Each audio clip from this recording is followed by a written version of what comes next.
오늘은 이 말씀이 너무나 중요하기 때문에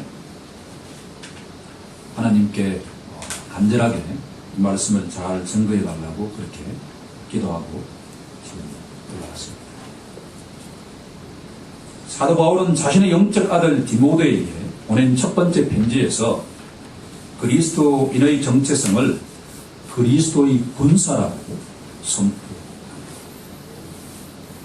디모데전서 6장 12절은 믿음의 선한 싸움을 싸우라고 선포하고 있기 때문입니다. 사랑하는 성도 여러분, 예수 믿는 자의 신앙생활이 그저 낭만적이라고만 생각한다면 기독교를 오해하고 있는 것입니다.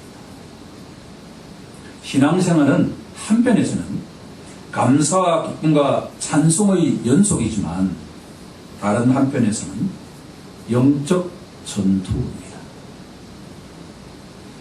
이 세상에서 일어나는 갈등의 배후에 언제나 영적 어둠의 세력이 준동하고 있다는 것에 공감하십니까? 우리가 그 원인을 정확하게 알 수는 없지만 20세기가 참혹한 전쟁의 역사가 될 수밖에 없었던 것에는 영적 세력들의 준동이 있다는 견해에 우리들은 귀를 기울여야만 합니다. 그리스도인들의 대적은 눈으로 볼 수 없는 사람이 아니라 눈으로 볼 수 있는 사람이 아니라 눈으로 볼 수 없는 영적 실체라고 성경은 말합니다. 본문 12절은 우리의 실험은 혈과 육을 상대하는 것이 아니라고 선포하고 있습니다. 예, 그렇습니다. 그리스도인의 영적 전투의 상대는 사람이 아닌 영적 세력입니다. 마틴 로이 존스 목사님은 교회 쇠퇴의 원인 중 가장 중요한 것이 교회가 사탄 마귀라는 영적 실체를 잊어버린 것에 있다라고 진단합니다. 영적 어둠의 실체에 대한 이해야말로 성도가 이 세상에서 성공적인 신앙생활을 하는데 필수적이다 라고 하는 것이 오늘 설교의 결론입니다. 사도 바울은 그리스도의 비밀을 깨달은 자입니다. 에베소서 3장 4절은 그것을 읽으면 내가 그리스도의 비밀을 깨달은 것을 너희가 알 수 있으리라고 말하고 있습니다. 다메섹 도상에서 그리스도의 비밀을 맛본 사도 바울에게 한 가지 과제가 있었습니다. 그것은 사랑하는 성도들에게 그리스도의 영적 비밀을 있는 그대로 알려주는 것입니다. 사도 바울이 깨달았던 것은 그리스도인의 삶이라고 하는 것은 결코 낭만적이지 않다라고 하는 것을 분명하게 알았다라고 하는 것입니다. 지하 감옥에 갇힌 사도 바울이 사랑하는 에베소 교회 성도들에게 영적 비밀을 알려주고 싶은 심정을 우리들은 10절 시작에서 알 수가 있습니다. 사도 바울은 단순하게 끝으로라고 하는 단어를 사용하고 있습니다. 그런데 이 단어를 문자적으로 읽으면 이제 사도 바울의 편지가 끝나는구나 라고 생각할 수가 있습니다. 그런데 여기는 중요한 영적 비밀이 담겨 있습니다. 끝으로라는 단어 속에는 정말로 내 형제들아 라고 하는 의미가 포함되어 있기 때문입니다. 사도 바울은 본문 10절에서 끝으로 편지를 이야기하는 것이 아니라 그리스도 예수의 초림부터 재림까지 곧 종말의 시대를 살아가는 그리스도인들에게 영적 전투에서 이기기 위한 전략과 전술을 지금 가르쳐주고 있다고 하는 겁니다. 얼마나 중요한 대목인가라고 하는 겁니다. 윌리엄 거널이라고 하는 17세기 청교도 목사님은 우리가 본문으로 삼고 있는 10절에서 20절까지의 말씀을 주의한 책을 우리에게 남겨주고 있습니다. 그 책 제목이 그리스도인의 전신갑주라고 하는 책인데 무려 책 분량이 2000쪽 이상에 달합니다. 이 책을 지난 주말에 참고하면서 알지는 못했지만 성도에게 영적 전투가 얼마나 중요한가를 우리 후손들에게 알려주어야 되겠다라고 하는 이 거널 목사님의 마음을 알 수가 있었습니다. 우리가 빌립보서에서 사도 바울이 우리를 생각할 때 하나님이 나의 증인인데 그리스도의 심장으로 너희를 생각한다라고 하는 것을 기억하지 않습니까? 거널 목사님이 바로 그 마음이 그리스도의 심장으로 우리에게 영적 전투의 승리 비결을 알려주고 있다 해도 과언이 아닙니다. 본문은 그 비결을 세 가지로 제시합니다. 첫 번째는 적의 실체를 정확하게 파악하라. 두 번째는 하나님의 전신갑주를 입으라라고 하는 것이고, 세 번째는 항상 깨어 기도하라라고 합니다. 금주는 이 세 가지 가운데 첫 번째와 두 번째 일부를 설교하고 나머지는 다음 주에 할 수밖에 없습니다. 왜냐하면 원래는 오늘 다 하려고 준비를 했는데 너무나 중요한 내용이 많기 때문에 두 주로 나누어서 하는 것이 유익하다는 생각이 들었기 때문입니다. 첫 번째, 우리가 영적 전투에서 이기기 위해서는 적의 실체를 파악하는 것이 가장 중요합니다.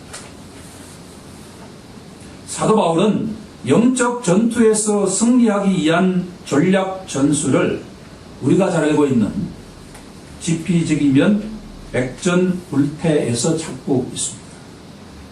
상대를 알고 나를 알면 100번 싸워도 위태롭지 않다라고 하는 내용입니다. 여기서 100번이라고 하는 것은 모든 전투라고 하는 의미를 갖고 있습니다. 본문 11절은 우리가 싸우는 상대가 사람이 아니라고 선포합니다. 우리의 씨름은 혈과 육을 상대한 것이 아니다라고 하는 겁니다. 우리의 적은 눈에 보이지 않는 어둠의 세력이다. 본문 12절은 통치자들과 권세들과 이 세상 주관자들과 하늘에 있는 악의 영들이라고 선포하고 있습니다. 요한계시록은 우리가 상대하는 영적 세력의 실체를 분명하게 다음과 같이 증언합니다. 요한계시록 12장 9절에 가면 사도 요한은 큰 용이 내쫓기니 옛뱀 곧 마귀라고도 하고 사탄이라고도 하며 온 천하를 꿰는 자라. 그가 땅으로 내쫓기니 그의 사자들도 그와 함께 내쫓기니라. 영적 세력의 대장은 히브리어로 사탄이라고 하고 헬라어로 마귀라고 합니다. 보통 우리가 사탄 마귀라고 하면 구약과 신약을 대표하는 것 같은 단어다라고 이해하면 되겠습니다. 사탄은 대적이라고 하는 뜻이고 마귀는 중상모락하는 자, 참소하는 자라는 뜻을 갖고 있습니다. 사탄 마귀는 말만 하면 전부 거짓말이라고 생각하면 된다라고 하는 겁니다. 영적 어둠의 세력은 어떤 특성을 갖고 있는가라고 하는 것을 진단할 필요가 있습니다. 몇 가지로 나눠본다고 한다면, 우선 어둠의 세력은 파워를 갖고 있습니다.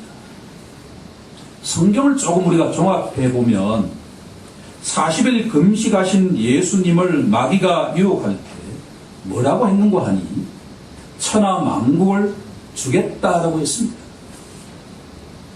예수님께서 직접 마귀를 이 세상의 임금이라고 불렀습니다.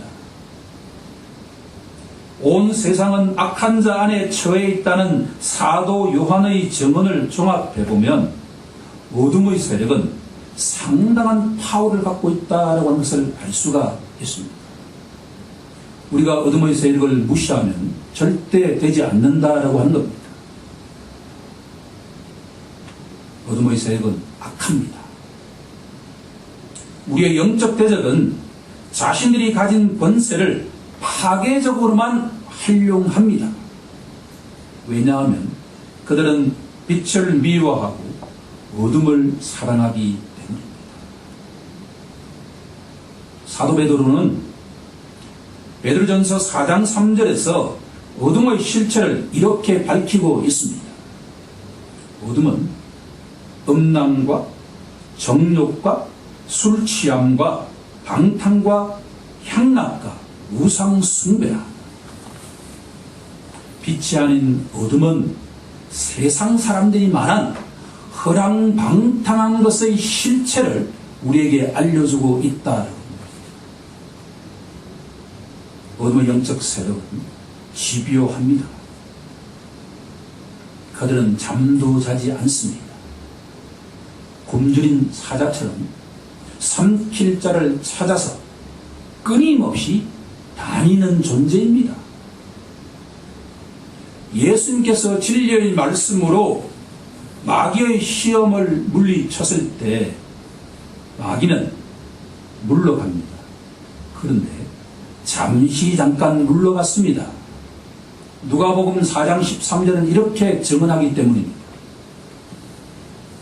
마귀가 모든 시험을 다 한 후에 얼마 동안 떠나니라. 사탄 마귀는 교활합니다. 저는 이것을 가장 강조하고자 합니다. 본문에 마귀의 관계를 이렇게 되어 있습니다. 11절에 관계라고 하는 것은 간사한 꾀를 도모하는 자입니다. 사탄 마귀는 간사한 꾀를 항상 도모한다라고 하는 겁니다. 저는 이것을 건월 목사님의 책에서 세 가지로 정리해 보았습니다. 우리가 전투에서도 타이밍이 가장 중요하지 않습니까? 언제 공격할까에 따라서 승패가 좌우되듯이 사탄 마귀는 공격할 타이밍을 아주 잘합니다.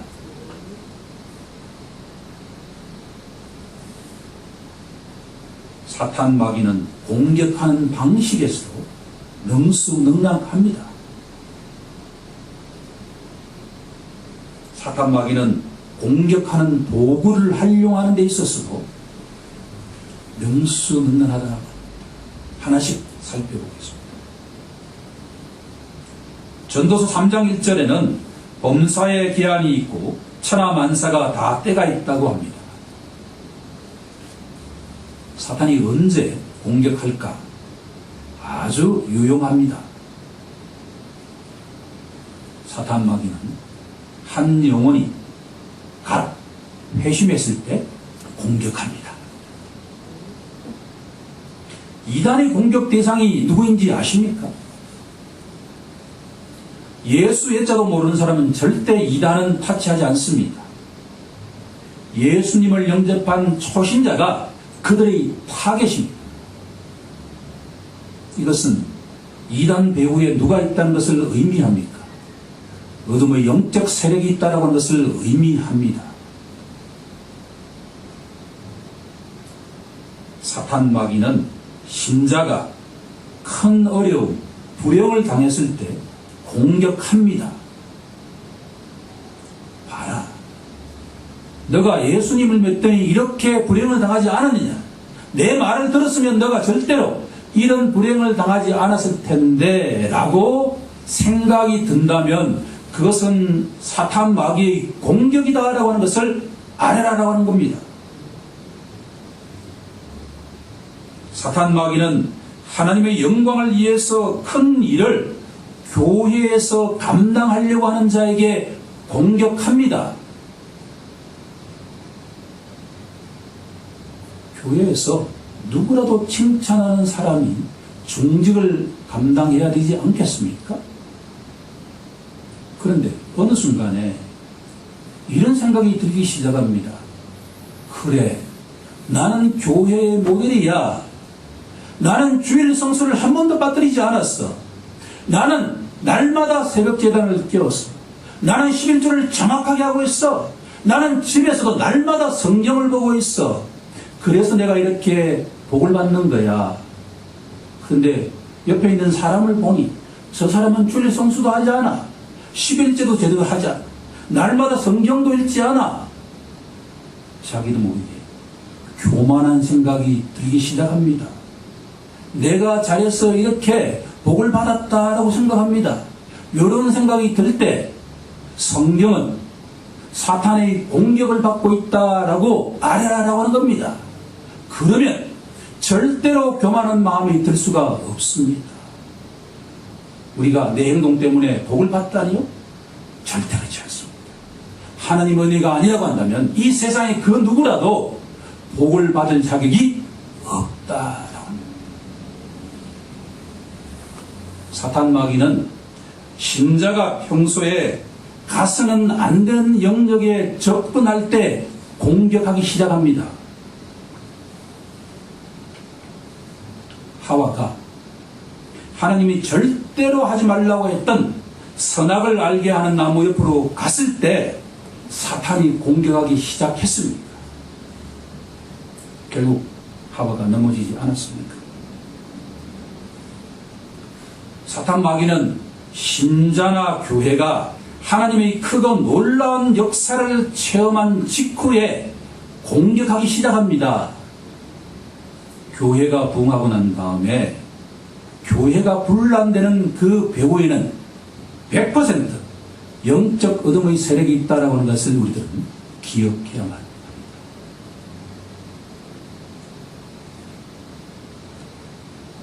사탄과 마귀는 신자가 이 땅을 떠나려는 순간에도 공격한다라고 하는 것을 기억해야만 합니다. 아무리 믿음이 좋은 신자라 하더라도 육체가 질병이 들고 이 땅을 떠나려고 하는 순간에 그 사망이 즐거움과 기쁨으로 다가오는 사람이 과연 몇 명이나 되겠습니까? 그럴 때 사탄과 마귀는 공격하기 시작한다라고 하는 겁니다. 천국의 문으로 들어가지 못하도록 그 믿음을 뒤흔들어 놓는다라고 합니다. 둘째로 사탄과 마귀는 공격하는 방식에서도 교활합니다. 그들은 자기 본색을 숨기고 친구처럼 다가옵니다. 고린도후서 11장 14절은 사탄도 자기를 광명의 천사로 가상한다라고 되어 있기 때문입니다.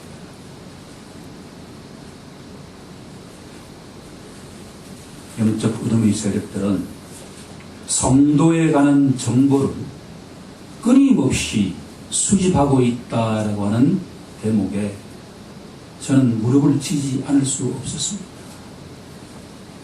제가 지금 여러분들에게 두려움에 떨라고 이런 말씀을 드리는 게 아닙니다. 이 대목에 가서 사탄은 도처에 정탐꾼을 박아놓고 있다라고 하는 건월 목사님의 이야기에 나는 공감하지 않을 수가 없었습니다. 신자는 항상 하나님께서 눈동자처럼 그 영혼을 보호하고 계신다라는 고 것을 믿어야 할 것입니다. 하나님은 그렇게 하십니다. 그런데 동시에 영적 어둠의 세력도 우리를 눈동자처럼 지켜보고 있다라고 하는 것을 기억하라라고 하는 겁니다.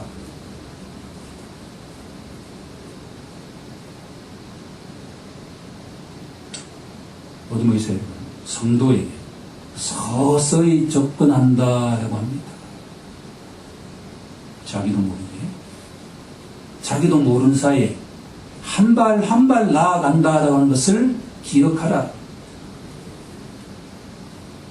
영적 어둠의 세력은 항상 보충 전력을 남겨두고 있다라고 합니다. 한 가지 시험을 이겼다고 해서 무장해제를 하는 순간에 넘어질 수 있다. 저는 이것이 너무나 제 짧은 신앙생활 속에서도 그때 넘어진 이유가 그래서 넘어졌구나라고 하는 것을 알게 되었습니다. 사탄과 마귀는 전략적으로 후퇴하기도 한다라고 합니다. 40일 동안 금식하신 예수님 앞에서 사탄이 물려났던 것은 포기한 것이 아니라 전략적으로 물러났다.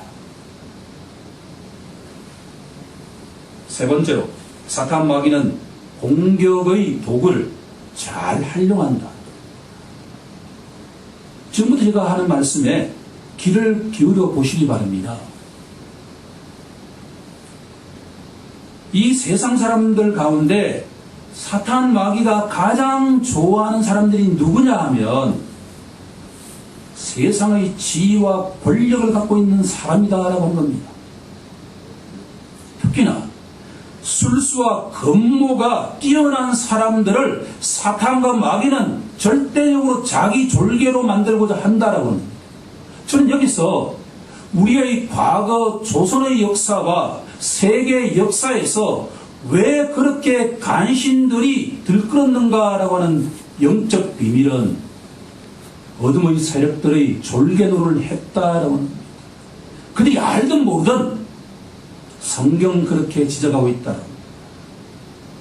흥분하는 사실 가운데 하나는 세상 사람들 눈에 가장 거룩한 사람이라고 보이는 사람들도 공격의 대상이 된다라고 합니다.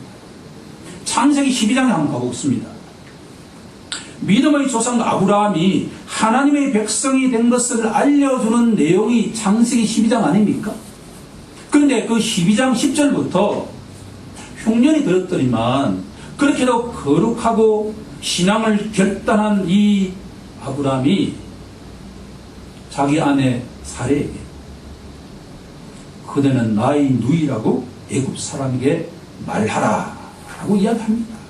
그래서 자기 아내를 빼앗겼을 뿐만 아니라 잘못하면 믿음의 후사에 중요한 문제가 생길 수 있는 지점에 도달하게 되었다라고 합니다. 하나님의 은혜가 아니었다면 아브라함은 완전하게 넘어지지 않을 수가 없었을 것입니다. 거룩한 사람이라고 남들이 칭찬할 때 우리들이 그 말에 현혹돼서는 안 됩니다. 그런 사람일수록 사탄 마귀는 공격할 대상이라고 바라본다. 마지막 한 가지만 더 이야기하고 넘어가겠습니다. 믿음이 좋은 사람을 공격하는 방식에 있어서 가족을 이용한다. 여기서 저는 너무나 무릎을 치지 않을 수가 없었습니다. 가족 간에 여러 가지 불화가 생기는 그 배후에 영적인 관계도 있다라고 하는 것을 우리가 기억해야만 합니다. 자, 이처럼 막강한 파워를 가지고 있고 악랄하면서도 집요하면서도 교활한 어둠의 세력과 전투해야 된다라고 하는 것이 그리스도인이 직면하고 있는 현실이다라고 하는 겁니다. 이것이 사도 바울이 가르쳐주고 싶었던 것입니다. 저는 조금씩 사도 바울의 마음이 무엇인가라고 하는 것을 알기 시작했습니다. 절대로 환영받을 이야기가 아닙니다. 제가 이 자리에서 이 이야기를 정확하게 전달하면 할수록 저는 별로 인기를 얻지 못할 수도 있습니다. 하지만 좋습니다. 왜냐하면 하나님의 대사는 진리를 있는 그대로 선포해야 되기 때문입니다. 덕성교회 비전의 첫 번째가 뭔가 하니 하나님의 진리가 담대하게 선포되는 것으로 우리가 제시하고 있기 때문에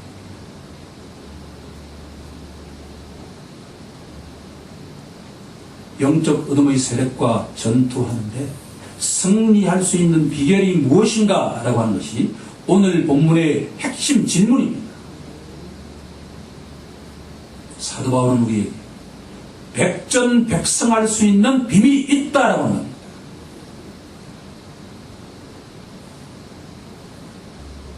그 결론은 자신의 힘을 믿지 말고 하나님의 힘을 전적으로 의지하라라고 하는 것이 그 비결입니다.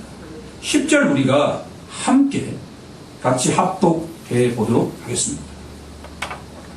시작. 끝으로 너희가 주 안에서와 그 힘의 능력으로 강건하여 지고. 왜냐하면 우리가 백전백승할 수 있는 이유는 우리가 믿고 의지하는 하나님 아버지는 사탄 마귀보다도 월등히 더 큰 힘을 갖고 계시는 분이기 때문입니다.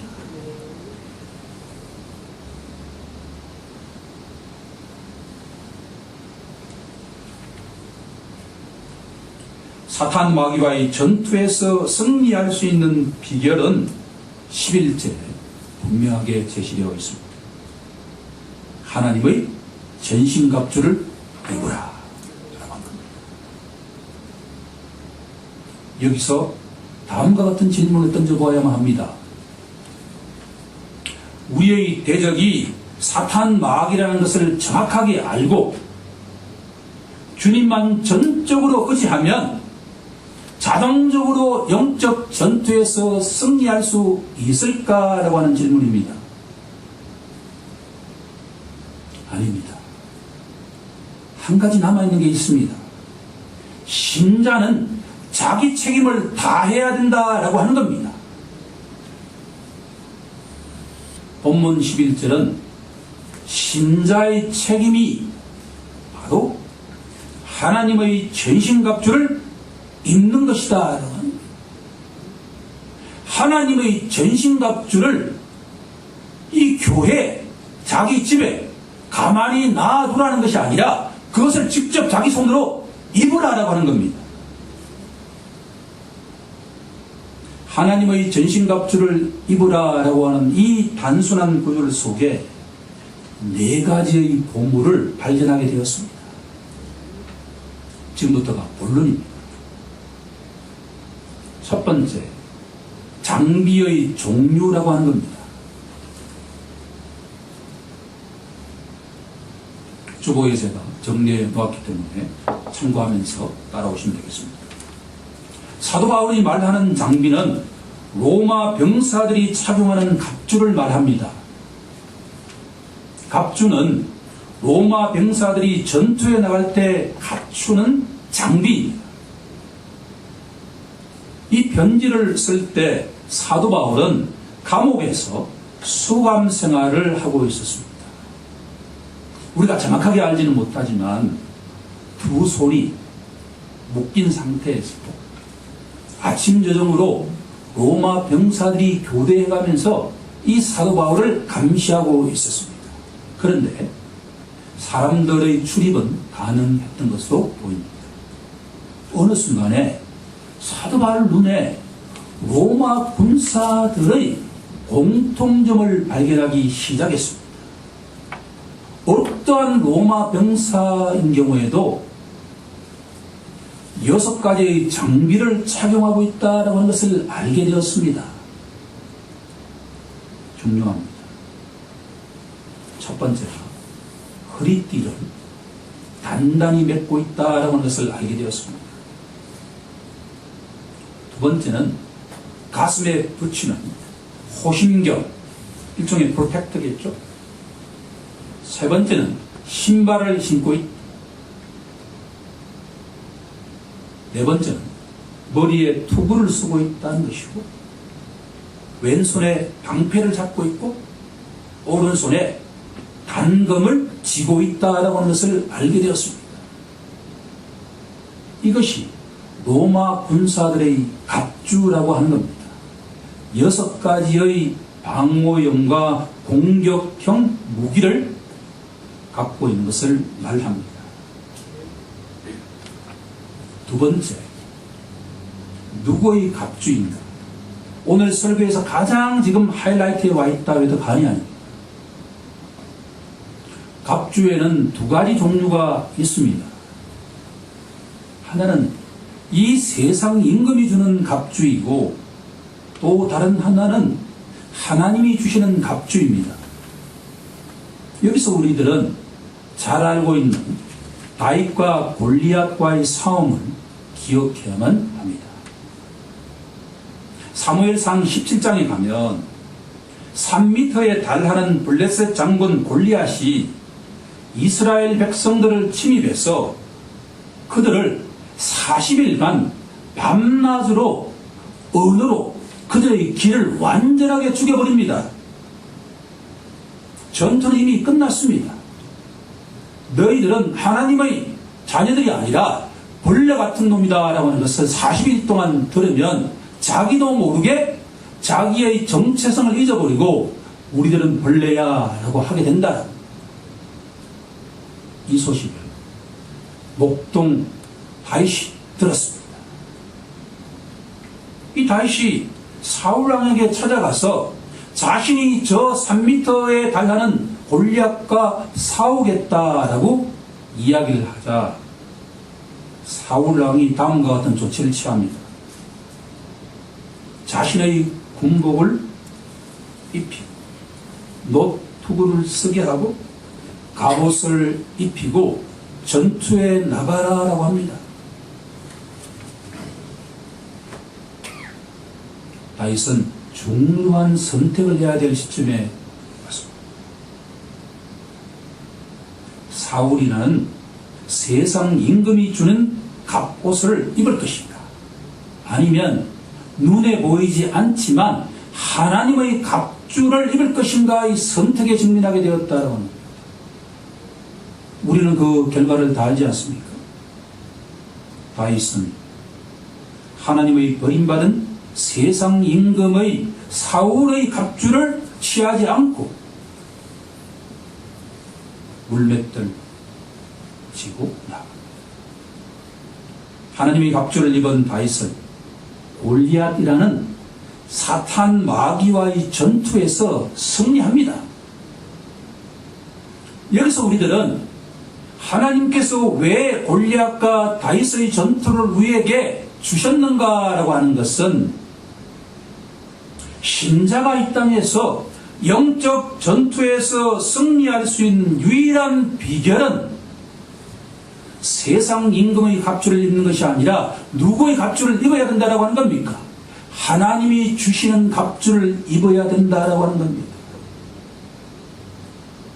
우리 모두 눈에 보이는 세상 임금의 갑주가 아니라 하나님의 갑주를 입기를 간절히 소망합니다. 세 번째, 갑주의 범위입니다. 그리스도인들이 영적 전투에서 승리하기 위해서는 몸과 마음과 영혼 전체에 하나님의 갑주를 입어야 된다고 하는 겁니다. 사도 바울은 이것을 하나님의 전신갑주라고 했습니다. 사도 바울은 로마 병사들이 착용하는 6가지 장비를 활용해서 하나님의 전신갑주를 이렇게 설명합니다. 14절부터 나옵니다. 진리의 허리띠, 의의 호심경, 평안의 복음의 신발, 성령의 검. 이제 마지막 네 번째, 갑주의 사용 방식. 앞에서도 제가 말씀드린 것처럼 그리스도인들이 해야 될 일이 하나가 있는데, 그것은 하나님이 주신 전신 갑주를 집에다 가만히 보관해서는 안 되고 날마다 그 전신 갑주를 입어야 된다.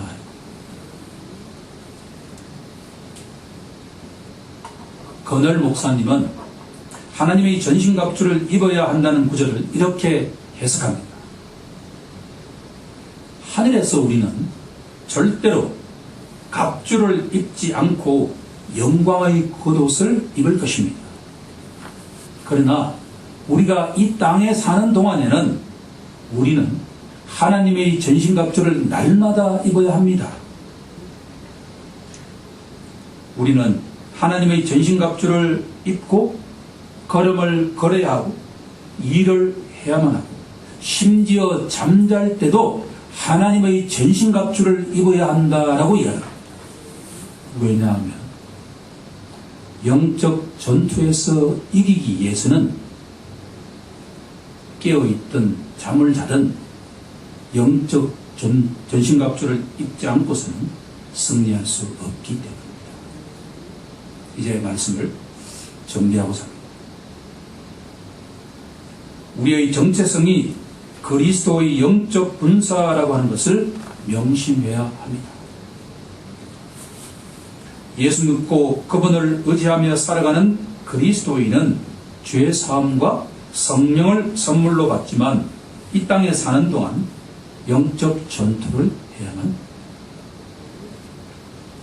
지피지기면 백전백승입니다. 적을 알고 나를 알면 100번 싸워도 승리할 수 있습니다. 사탄 마귀는 파워를 가지고 있고 악하며 집요하고 교활합니다. 따라서 신자가 영적 전투에서 승리할 수 있는 유일한 길은 주님 안에 있는 예수 그리스도의 힘과 능력을 의지하는 것입니다. 그러면 예수 그리스도의 힘을 의지한다는 것은 무엇을 의미할까라고 하면 예수 그리스도의 옷을 입는 것입니다. 로마서 13장 14절로 가보면 사랑하는 형제들아 너희는 오직 주 예수 그리스도 옷 입어라 라고 선포하기. 오늘의 결론은 한 문장으로 정리해 보도록 하겠습니다. 하나님의 전신갑주를 입으라 라는 말씀은 주 예수 그리스도로 옷 입어라 라고 하는 겁니다.